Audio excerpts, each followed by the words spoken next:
Ladies and gentlemen, welcome to a long time coming of Amsterdam Talk. Again, I think I've been off about 2 months, so I think this is Amsterdam Talk Season 4, Episode 12.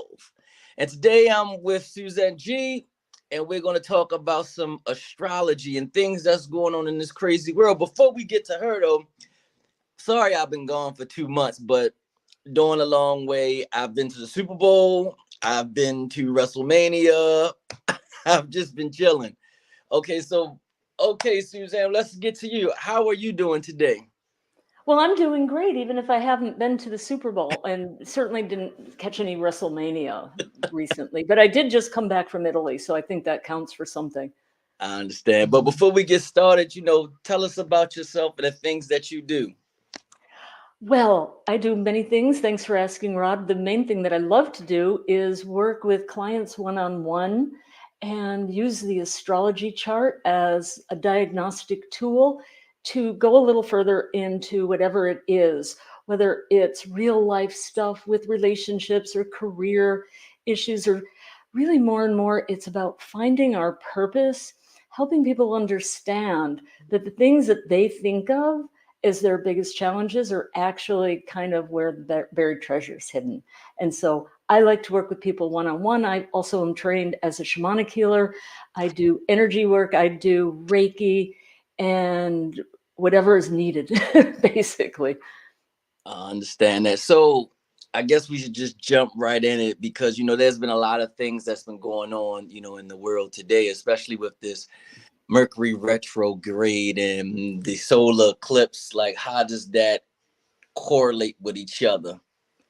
They actually do in a very interesting way because Mercury retrograde, and I think a lot of your viewers must be familiar with this. It happens every 3 months, and it's when things you have to reboot your computer when you're about to go live, or they didn't get the email, or your car battery dies. These crazy things just seem to pile up during Mercury retrograde. Mercury rules communication Mhm. and ideas and also local transportation. So things can really get a little screwy when that happens. Mercury is retrograde in Aries right now. Aries is the planet, Aries is the sign that wants to do everything fast and with speed and intensity and passion and not necessarily a lot of forethought.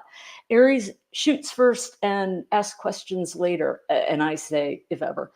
Now, the eclipse that we just had, eclipses, solar eclipses, like the one we just had, is when the Mhm. sun and the moon are in the same sign. They're in the same exact position. Mhm. And we just had that, right?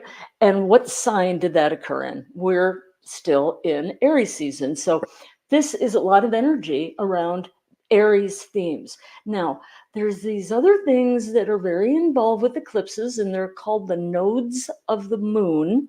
They're not places, they're not planets, but they're very karmic. They're intersection points of the moon's orbit and the Earth. And when we have these new moons, or the other one in the pair, a full moon, that's a lunar eclipse, and they're always 2 weeks apart. And when we have them near the nodes, which are in Aries and Libra right now, it means that this is larger than life. It's like 10 times the energy, 100 times the energy in the same sign. And what people might have heard about is the little dwarf planet or asteroid, the wounded healer called Chiron. It was exactly, not just to the same degree and minute. That's the right church and the right pew. Exactly conjunct the sun and the moon with the node there, the north node. Venus is there, Mercury is there. So there's a really big story around how are you communicating? How are you getting your point across? Are you getting your point across? Do you have a great message, but nobody's hearing you? Are you talking to the wrong people? Are you saying too much? Are you not showing up? Mm. And then, because the South Node is in the opposite sign of Libra, we get to look at the question of where am I being too darn nice? Where am I people pleasing? Where am I waiting for permission when really I'm on, I'm up, this is my time? And so, this energy, and so many people, tens of thousands of people traveled to see it. And we've probably all on the socials saw these amazing photos and heard people's great experiences. There's a lot of energy Yeah, Monday came and went, but there's a lot of energy in the air that we can still tap into. With Mercury retrograde, we're being invited to not just experience and do, but to think about, reflect. And we've got another, well, until April 25th, when Mercury turns around and straightens out. This is a peak 2-week time to really do a quick self-assessment. Where am I effective? Where am I not effective? Where do I have what I want? Where is there work to do? And then the best question of all, what can I actually do? Okay, that's understandable. So you say in these times you thought to ask yourself these questions. So during this retrograde of Aries, could you ask yourself, um, does this decision need to be rushed? Do you take a minute to ruminate for rushing and making choices? That's perfect. That's exactly right. There's 2 different ways that we work with the energies of the planets. One, we call it mundane astrology. That doesn't Mhm, mean boring. It means mundane from the Latin root, meaning the world. It affects mhm, everybody. So the way the planets are in the sky right now is creating a certain energy pattern. And mhm. the Aries pattern absolutely has to do with rushing, being too impulsive, getting kind of anxious and not taking your time, not reading the tea leaves, not, being cautious because you just want to get it done. So that's true for everybody. Now, the way I like to work with people one-on-one, when people work with an astrologer, we're not just talking about the mundane energy. We're looking at your actual chart. And boy, do I wish I knew your chart, Rod, because I would tell you What how you this think is. about my chart? What you mean for my chart? Well, your birth chart, which is based on the day and the time and the place that you're born. Oh, And I we was. get to see the map. I can tell you, I was born 12:09 a.m. on a Tuesday, May 4th, 1982. And where were you born? In Baltimore and Union Memorial Hospital. You know a lot of details about your birth, like the day of the week. All I need, You need my weight? uh, but let's save that. I'm. Uh, Oh, I would have to call my mother. I think I was seven oh, or eight. your birth weight. I thought you were asking me if I wanted to know how much you weigh right now. No, I think my birth was like 7 or 8 pounds and 9 or 10 ounces, Yeah. something like that. It's really just the day, the time, and the place. That's how we get a little map.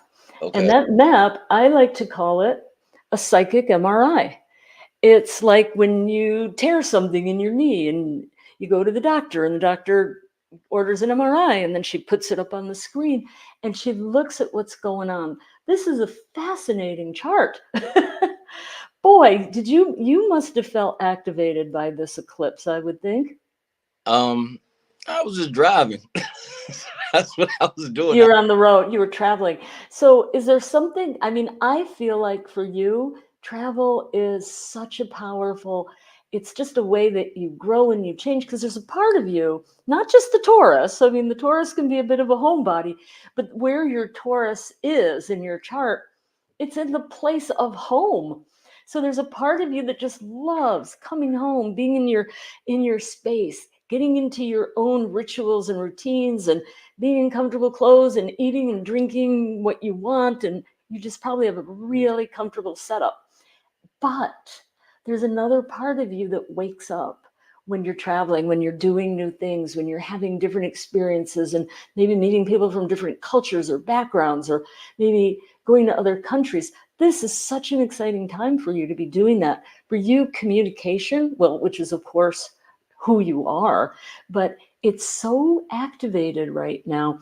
I just wonder if for you, so solar eclipses are new moons, and new moons are about new beginnings. And Mhm. Aries is the first sign. Aries is all about initiation and beginning. I just feel like something big is shifting for you. Some big changes are coming, perhaps around how you communicate, perhaps around this podcast. Perhaps you've got, I say this kind of kiddingly, but, global domination on the brain. You've got some big ideas that are coming up. Is it any of this resonating for you? Yeah, it is. I always think about world domination. That's coming. It really is. And for the last year and a half, things have been really shifting.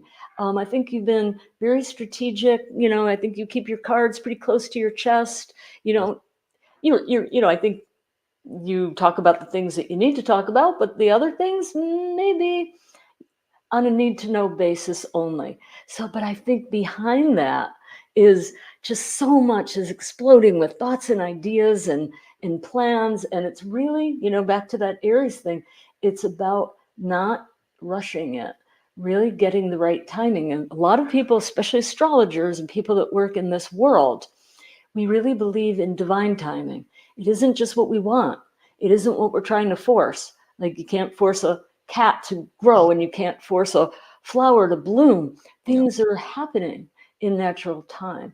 And when we can get ourselves aligned with it, well, then we're unstoppable. I'm looking at your chart. So I guess people want to know, as far as the ones that's actually listening and watching today. So I guess they'll probably want to know is like, since this whole Mercury retrograde with this cross of this eclipse, um, I guess they're looking for any meaningful engaging with like actual human beings. Like, how does that work with this? Well, this is what I was starting to say. How it activates our own chart is probably the most important thing of all. Because for some people, it's going to fire them up and they're going to want to just take off and get going on things. For other people, they're going to realize, wait, I need to do more research or I need to double check things. That's the retrograde part. The eclipse can bring new things. It can speed up new initiatives. So if they've been planning something for a while, time to get going on it. Maybe wait until after April 25th, but be ready to press the button. Get everything ready. Stop delaying. This is what the Aries energy, how it can help us. Now, there's another really big event happening in 10 days. And what's that? 9 days. The Jupiter Uranus Okay. conjunction. We haven't had Jupiter and Uranus line up in Taurus since World War II. No. It's And been what what happened in World War II to us bulls? Yeah, right. Well, it was when the U.S. got involved with World War II. It was like no more waiting, no more trying to be isolated. We knew we had to be engaged.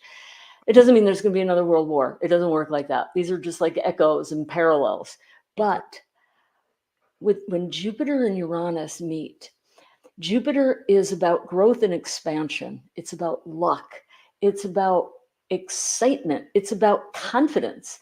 It's when we know, if we know, right? And the Right. things that we believe in. And Jupiter also rules knowledge and religion and spirituality. Jupiter is kingly. Jupiter just takes what it wants. It has a real sense of entitlement. Uranus is very, very different. Uranus, where Jupiter is kind of the king, Mhm. Uranus is much more street. Uranus is there to shake things up, not just for badness. Uranus wants to wake us up from where we're not paying attention, where we've maybe been a little too lackadaisical, where we've trusted somebody that we shouldn't have, where we've just kind of been on autopilot, where we really need to get our hands back on the wheel, our foot back on the gas pedal. When these two meet, it's going to be intense. They're going to meet. And this is where people want to be able to look at their chart. They can go to an app, they can go to a free app, like astro.com, Mhm. input their information.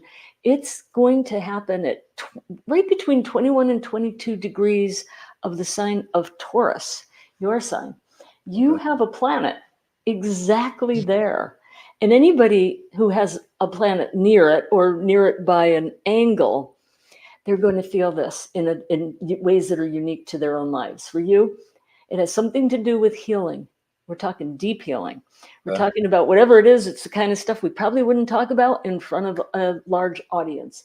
This is personal. This is about you. This could be about family. And it's something that you've wanted to initiate, or you've initiated it and you wanted the other person to be responsive. Could be Mhm. something about your physical home space. Could be about your family of origin. Could Right. be any of these things. But it's something where you've been afraid to take a risk, Rob. And this is going to give you the confidence and the support. And also sometimes it's just the what the hell? What have I got to lose, right?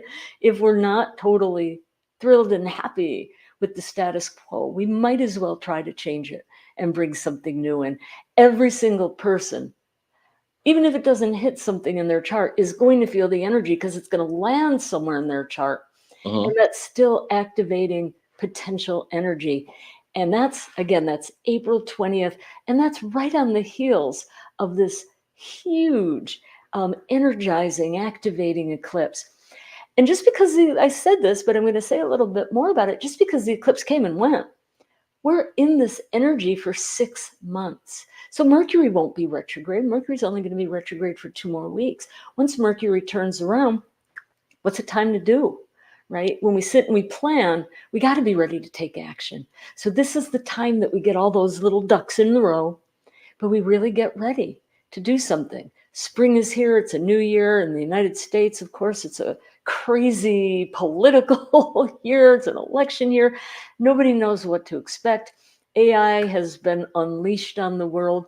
The planet Uranus that's meeting Jupiter rules technology. Jupiter rules truth. So we really want to hold ourselves responsible to not just believe something that we see on the internet and pass it along and share it and repost it. I think we really want to be responsible about how we show up, what we say, how we present ourselves, what causes and what belief systems we get behind, not even what candidate. It isn't about that. It's what do we stand for in the world? Because this is going to give us all more power to be that person, to play a little bigger, to be a little bolder, to stretch a little bit more. And again, that it doesn't matter where it lands in your chart because it will affect you on some level. Okay. So we said that. So is it true that the 3 signs that struggle with Mercury retrograde, would it be Gemini, Pisces, and Virgo?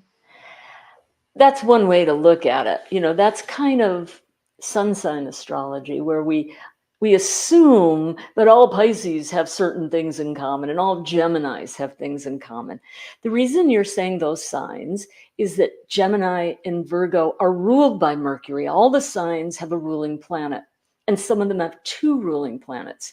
So when your ruler has gone amok, yeah, it makes sense that you're going to feel it personally. You connect to that planetary energy. So yeah, but here's the thing. If you happen to be one of the 20% of humans who is statistically born with Mercury retrograde, this is your go time. This is when you're in gear and everybody else is kind of going backward. So it doesn't apply to everybody anyway.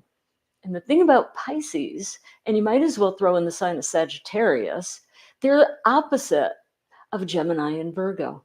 So for them, Mercury is uncomfortable in their sign to begin with. So Pisces can be, not all Pisces, some Pisces can talk a blue streak, but a lot of Pisces, they're thoughtful. They Okay. ruminate. They got to feel it before they can really say it, before they can express it. Pisces will never just blurt out, I love you, because they got to feel it and they got to know it. Sag will, because Sag is not comfortable. It's not comfortable in Pisces either, but it gets quieter. Sag can just be very unpredictable, like a little bit of a loose cannon. And so when Mercury's retrograde for Sagittarius, all bets are off. You literally don't know what's going to come out of somebody's mouth. So basically, it's people that will be holding back fear during this time. That's always a problem, isn't it? I mean, that even if we didn't have astrology, we'd have to deal with these certain issues about why we play small, what we're afraid of. I mean, the media gives us a lot of stories about things to be afraid of, but a lot of us grow up in situations where there are things to be afraid of. Right. And you don't just purge that out of your system. You have to process that through. And usually you need some kind of therapy, healing, groups, community, something to help you realize we're making it all up, right? We're making it up. Why not go for the life you want? What's the worst that could happen? Now, that's kind of a tautological question because the answer is always death. So, what's the second worst thing that could happen? Right. What It's is usually not that bad. so? What's the second worst thing? If death is number one, what's the second worst thing that could happen? Well, it's different for everybody. For some people, it would be being publicly shamed, right? Or Right. being shown to be a fraud. For some people, that's the worst thing ever. Other people would go, "Oh, pff, I don't care about that. Just don't take my money, Right. right? Don't dent my Ferrari." So, I mean, we all have. Don't let my wife leave me. Don't let my mate, cheat on me. We all have our different fears, and the more we focus on it, and this is just energy physics, the more we focus on something, the more likely it is to occur and the bigger it's going to happen and the more it's going to obsess our thoughts. So really the thing to do with fear, and there's a wonderful book out there people have probably heard of, it's called Feel the Fear and Mm-hmm. do it anyway. We don't want to deny it, we don't want to ignore it, but we don't want to pay attention to it. So we want to neutralize it. It's like grab the fire extinguisher, neutralize it, and then just take action. Okay. So I guess what we would say, like some of this retrograde, everything that's been going on, I guess in Hollywood, has it actually hit Hollywood as well? Because there's a lot of interesting things are coming out of Hollywood right now for the last month or two. Are you referring to stories about celebrities or are you talking about content? Just stories of the things that's these allegations that have been going on. Well, yes, there are some pretty heavy allegations, but you know what? Aren't there always? Yeah. Right? Think about the headlines. Think about some of our favorite actors. Think about some of our favorite musicians and performers. These people, they have athletes, right? They have such an unreal life. We can't even imagine, right? They've got people taking care of everything for them. They get their way. They get the best tables. They get the best. They get everything thrown at them. They've been told since they made it big, how special they are. So they don't always feel accountable for their behavior. So they get away with stuff. And I think that's just the nature of celebrity. Not everybody's going to be like that. We got Tom Hanks, right? We've always got people that are going to, keep it real. But I think it's just, especially in this day and age with social media, is just always on these people. They're living a reality show, and they you get away with it once, you think you can always get away with it. So I don't think that's just now, Rod. I think it's the nature of, like I said, just celebrity fame, having 10 million people following your every move on your socials. Okay. So what are some things not to do, during this time period, as far as with like the retrograde, as far I guess would it be like some problems like making agree, well, you did say about computers earlier, technologies and things of that nature, like what would be some other things not to do during Mercury retrograde? Yeah, and I would just add and remind everybody, it isn't just Mercury retrograde. We are in this eclipse energy where surprises come out of nowhere. Now, this isn't a full moon eclipse. They're the ones that really shine a light on really sketchy things that have been, people have been hiding from us. People have been keeping under lock and key. Secrets get revealed. Improprieties get exposed under the full moon. But eclipses still bring plot twists, and this one's still in effect for 6 months. So we don't have all the answers yet. We don't have the full story. Don't make assumptions that just because you heard one thing or read one thing that it's true, or somebody told you something. You don't know what's really going on. Mercury retrograde adds to that and makes us think twice, maybe 3 times, maybe 10 times. Now, and the fact that Chiron, the healer, was there, it's saying, look at what's really going on. Stop pretending everything's okay. It might be time to admit that there's a weakness, that there's an issue, that there's something you're not happy about. Talk to your friends, talk to professionals, find an online supportive group. Really take this opportunity. Retrogrades don't just screw things up. Right. They give us a second chance, right? Because normally we're just going through life so fast, right? It's like you got a deadline now, you got a deadline tomorrow morning. Everything is just rush, rush, rush. Right. Mercury is like a forced timeout. right? It's like a TV timeout. You're going to commercial. You got to take a break, like it or not. Whether if you don't do it, circumstances are going to organize around it so that you do have to take the break. So don't wait for it to happen to you. Get ahead of the game over the next 2 weeks and really over the next several months. Get your plan solid, whether it's romantic or professional. It could be something creative. Maybe you want to take a gap year. Maybe you've always wanted to, travel around and follow somebody. This is a time, get whatever it is really well organized. Don't leave things to chance. When this Jupiter-Uranus energy, it's a conjunction, meaning they're aligned in the sky. When this energy happens, it's like somebody's just throwing open a door for you. Know where you want to go. You're going to go through that door. Where do you want to be led? What do you want to happen? This is a beautiful time. So you said what not to do. Don't sign contracts. Don't buy new technology. Don't download the next, operating system. Don't do that. Okay. Just wait 2 more weeks. But what I like to emphasize is what is good to do now. Reconsider things, review things, check all your plans, check your passwords, go in and make sure you know where those important papers or those things that you're working on, where are they? Who has access to them? Do you know how to get to them? Just check everything carefully, because in the next 2 weeks, it's just going to be, the sounding gun is going to go off and you are going to be empowered to go for your dreams. Okay. But I was reading it earlier, before I was wanted to get some questions again, but I was reading it earlier, say things that you should do during this time period is basically if you've been struggling to get over a past level or crush, this is the time to do it. It's a perfect time. I'm glad you mentioned that, because Mercury is about review, reconsider, reflecting. And funnily, and a lot of people probably have this experience, sometimes people from the past come back during this time, because Mercury is about how people communicate and connect. So sometimes we'll get our exes, we'll just get that, who's that text from? What? Out of the blue. But sometimes it's just old friends. Sometimes it's people that you've just were thinking of, and they wind up in your feed or they wind up in your inbox. So I would say, and eclipses are also very powerful times for dreaming, because that's the visionary part of it. And when Jupiter meets Uranus, your visions, your dreams are going to get electrified. So get real clear about what you want. That ex that you mentioned, you really want that to be over? Because if you really want it to be over, you can cut that cord now and it would really be over. But are you sure? So really the most important thing is re-evaluating your own emotions, your own heart, your own desires. You got to get aligned with you, because when you're aligned with you, you're going to manifest stuff.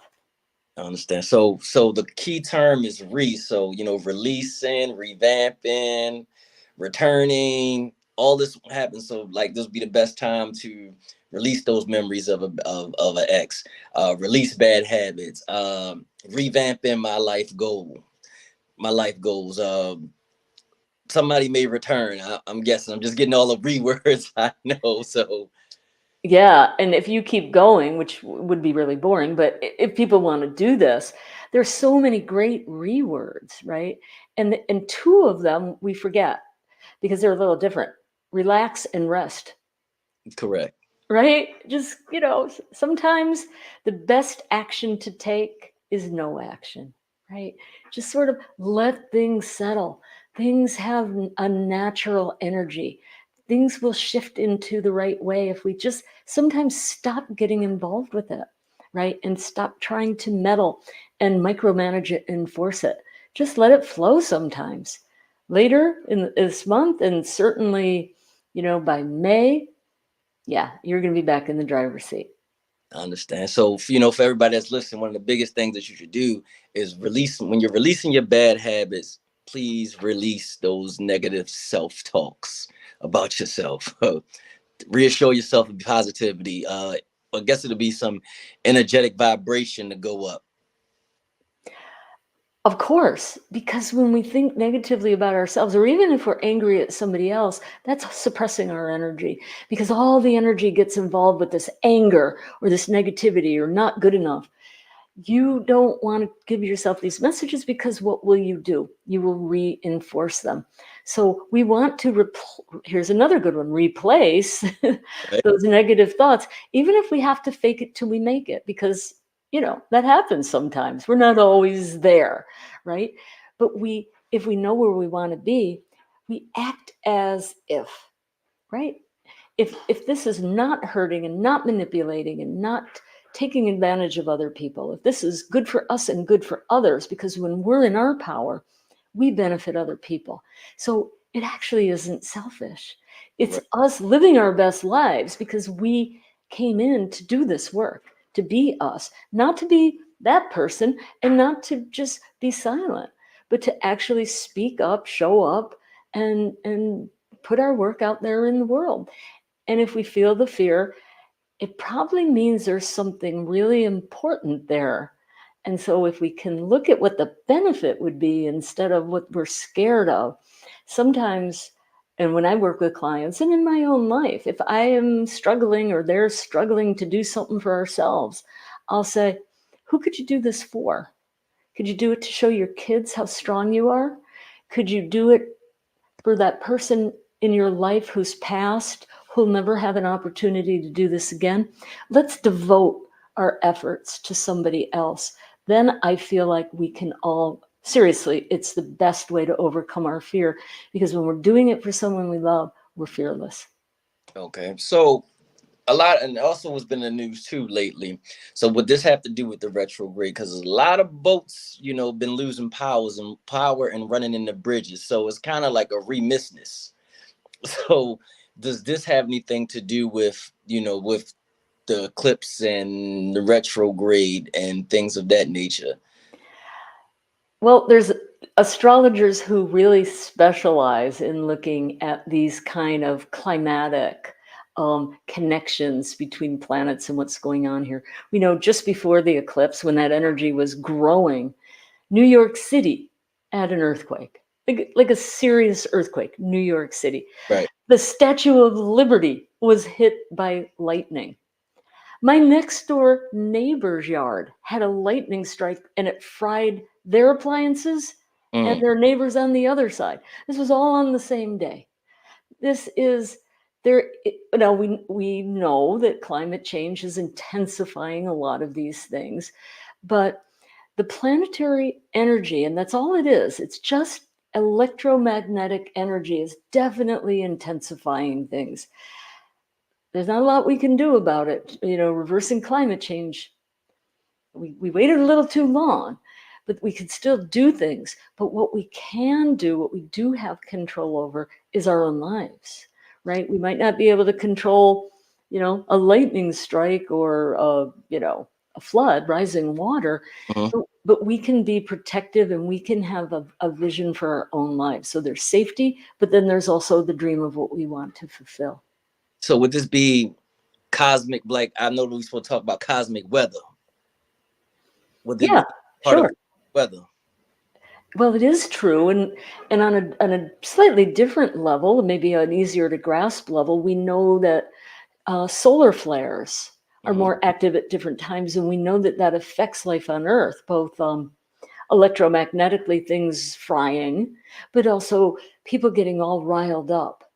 Full moons do that, right? They're supposedly, it could be urban legend, right, that police blotters are full of more, not just dangerous, but like weird, weird activity. There's more admissions to mental hospitals during full moons. So yeah, there is something going on there.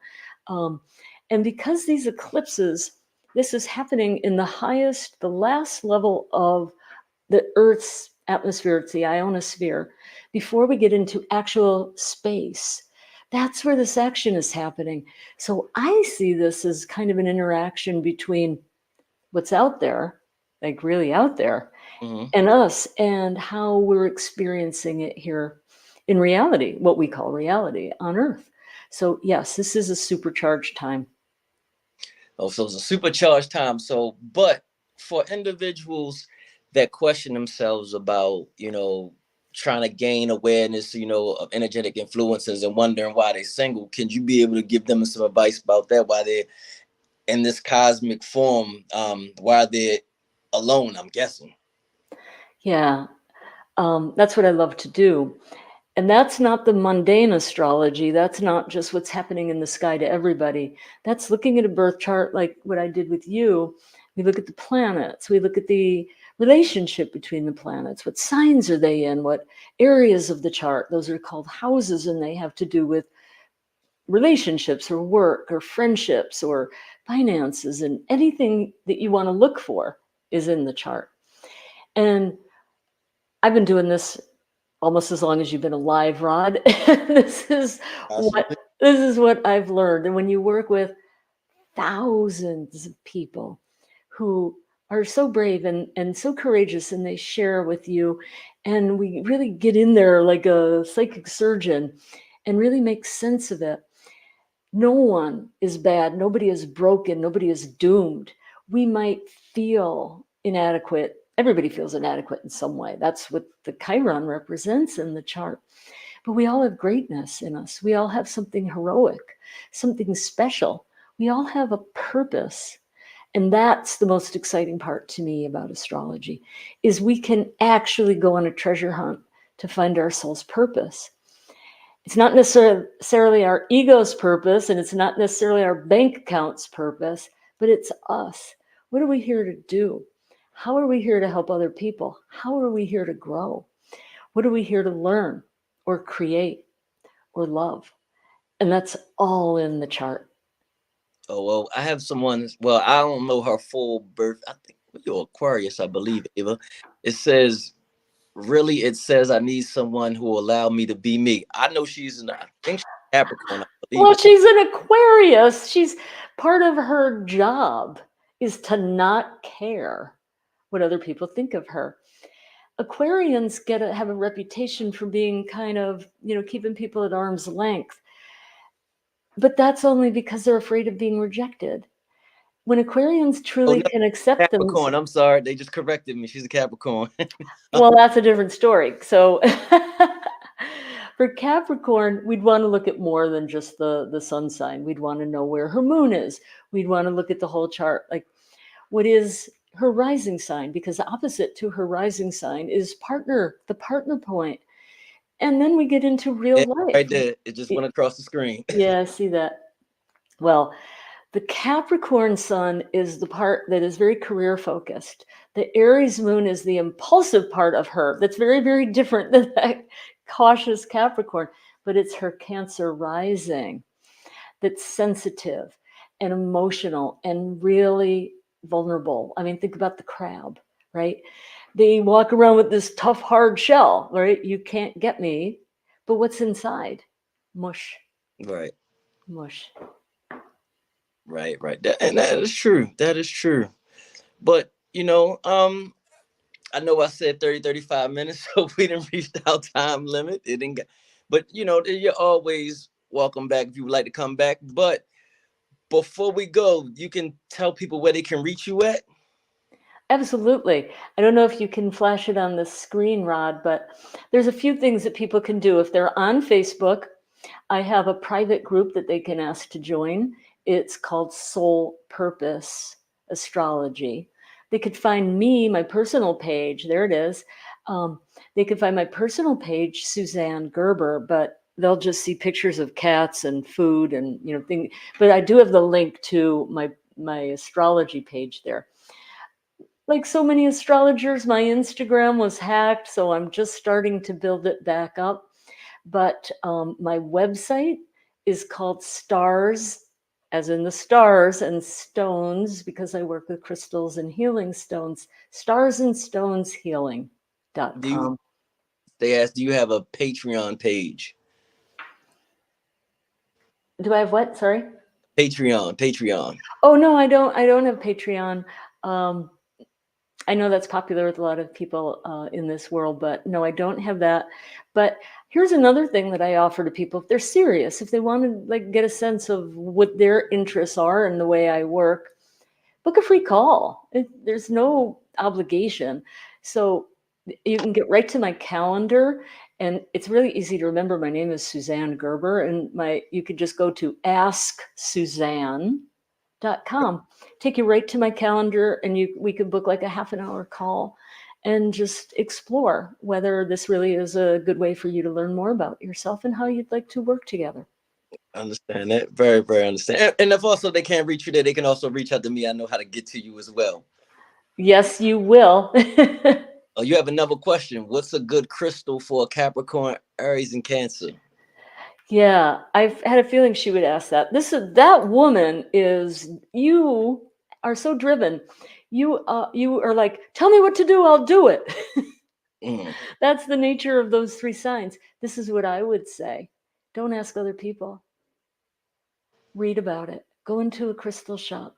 Feel them. Hold them in your hands. Let the Cancer part of you react to it. You've got to feel it. I bought this little Hindu deity in India. We asked my friend's mentor, which side is the of Ganesha? Which side is the trunk supposed to flow on? Right? It either can go to the right or the left. And he goes, no, no, no, no. That's not how you buy a Ganesha. You hold it and you put it in by your heart.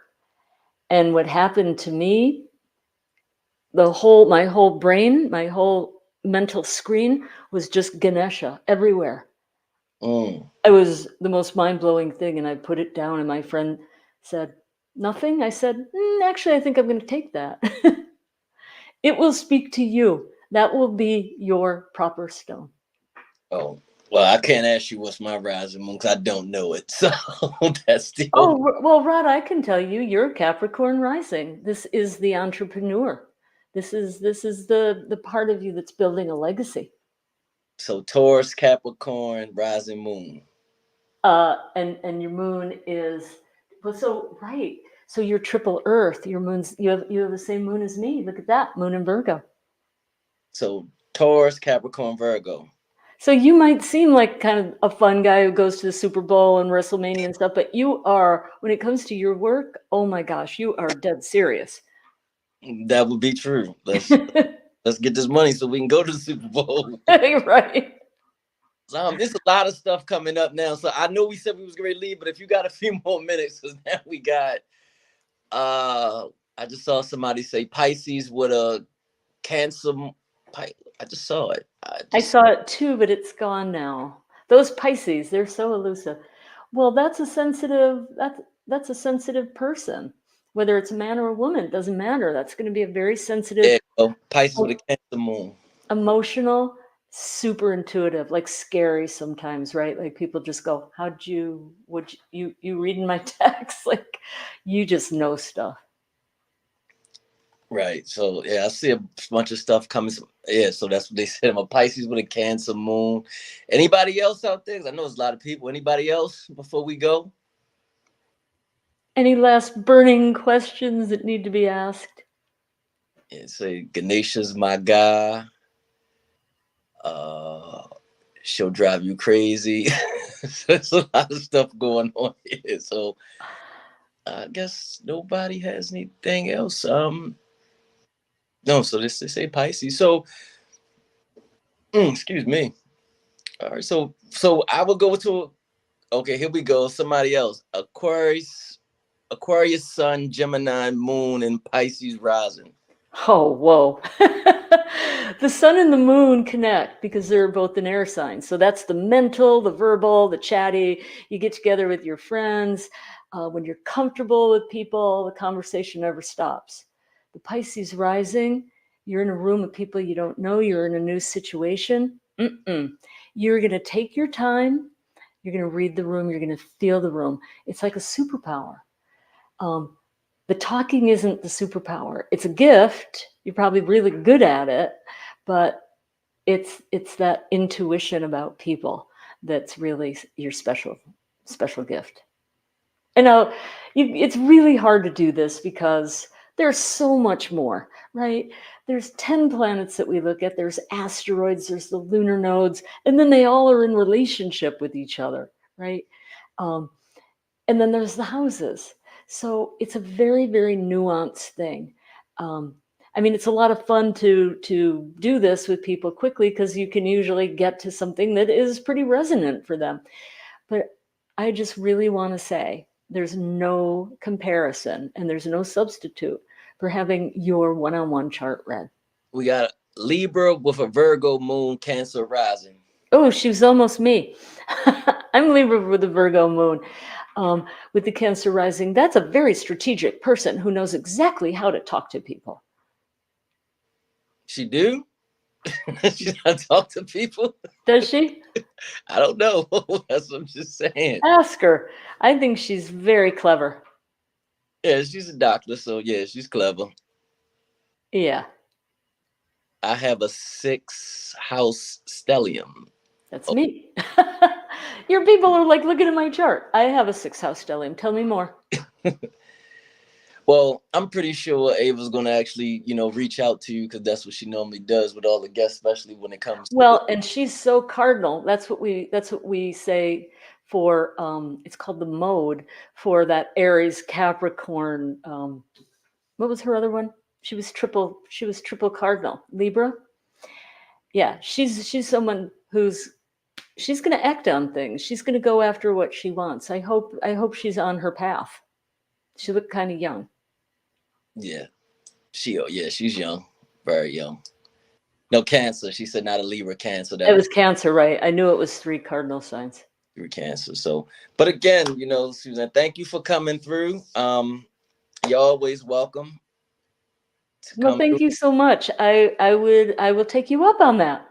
You're always welcome. You can just reach out. Well, you can get your. I don't even know who. I guess she's your manager. I'm not sure who reached out to me, but reach out to me, and it was always open, especially around summertime, a lot. So yeah, it slows down, doesn't it?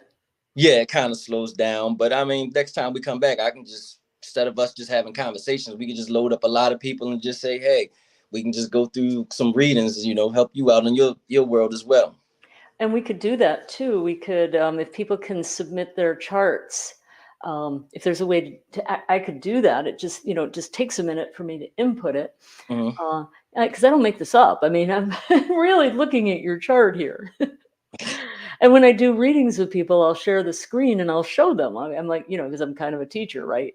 Right. I show them what it is and why it is. But here's the thing that I really want to emphasize. Just because you have like this planet in this sign and this kind of angle with another one, it doesn't always mean the same thing. There's infinite possibilities. Everything represents this whole spectrum from a little dark and shadowy and painful to beautiful and the highest possible expression of that. And we get to set the dial. How do you want to be? What do you want to work on? What do you want to accomplish? How much fear do you want to face?